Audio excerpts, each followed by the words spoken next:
দীর্ঘ 14 বছর পরে বার হলো ফাইনাল ডেস্টিনেশনের লাস্ট পর্ব, সেটা হচ্ছে ফাইনাল ডেস্টিনেশন ব্লাড লাইনস।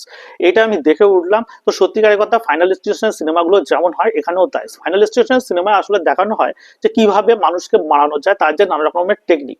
তো এখানেও সেই একই রকমের টেকনিক ব্যবহার করা হয়েছে। এখানে ঘটনাও প্রায় একই রকম। এখানে একটা ফ্যামিলিকে দেখানো হয় যে ফ্যামিলিকে ক্রমাগত মৃত্যু এসে তাদের মেরে দেয়, প্রত্যেক ফ্যামিলির লোকজনকে। তো এখান থেকে তারা কিভাবে বাঁচবে। সিনেমায় ভিলেন হচ্ছে মৃত্যুই, তো এখানেও ভিলেন হচ্ছে মৃত্যু। গল্প বা কাহিনী আপনাকে তেমন কিছু না, যেহেতু অনেকদিন পর এই ফাইনাল স্টেশনের সিরিজটা বার হয়েছে, সেই জন্য একটা ব্যাপক হাইপ তৈরি করেছে। আমার মনে হয় এটি হলে দেখার জন্য খুবই উপযুক্ত। যারা ডাউনলোড করে বা হচ্ছে অ্যামাজন থেকে দেখতে চান তারা গিয়ে দেখতে পারেন।